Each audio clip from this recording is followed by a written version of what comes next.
За өдрийн мэнд.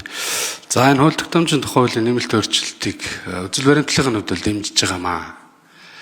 Яг энэ үндсэн хуулийн суур зарчим хүний эрх хэрэгжүүлөө үндсэн хуулиар олгогдсон эрхийг хангуулж дараагийн хууль тогтоомжууд бас боловсруулагдаж гарах хэрэгтэй. Ингээд энийг үл дэмжиж байгаа. Гэхдээ дотроос нь ганц нэг асуулт бас асуучмаараа хууль санаачлаг сууж байгаа болохоор 41-ийн 4 дээр улсын хурлын хамгийн газрын судалгааны хүрээлэнгээс хууль тогтоомжийн төслийг хүний эрхэд нөлөөлөх байдлын үнэлгээ хийж дүгнэлт гаргана гэж.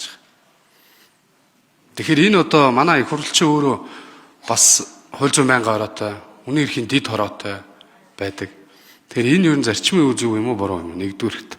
Хоёрдугаарт ер нь энэ манай хамгийн газрынхан судалгааны хүрээлэнгийнх яг тэр танилцуулга материал судалгааг нь хангаж өгөөд хүний эрхийн дэд хороо нь хурлаа хийгээд тэгээд энэ дээрээс дүгнэлт боловсруулвал яа тэгээ энэ дээр зөвхөн дараагаас бас асуулт шиг гэж бодож байгаа. Энэ дээр ямар судалгаа хийж ямар үндслэлээр энэ заалтыг оруулж ирсэн юм бэ?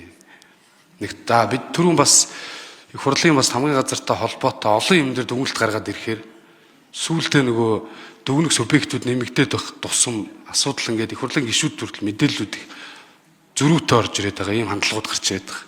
Тэгэхээр энэ дээр юу ямар үндслэлээр энэ заалтыг оруулж ирсэн юм бэ? Яагаад гэвэл эн чинь мэрэгжлийн чиглэлгийн байнгын хороо байна. Дээрээс нь хүний эрхийн дэд хороо байна.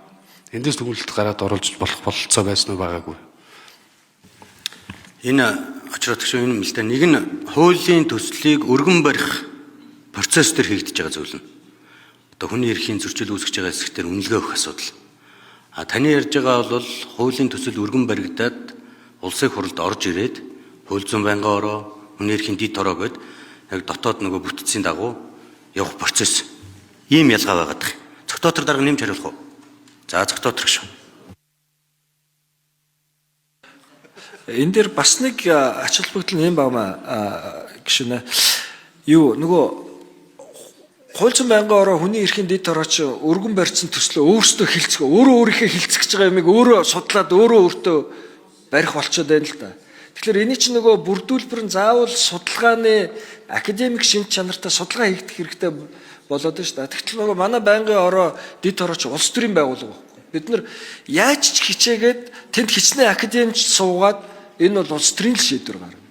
Тэгтэл энэ хүрээлэнгийн судалгаач нь бол нөгөө илүү академик чанартай бас судалгаагаа хийх ёстой, тэмч функцтэй төсөвтэй байж байгаа болохоор ингэж оруулсан байгаа байх гэж би ойлгож байна.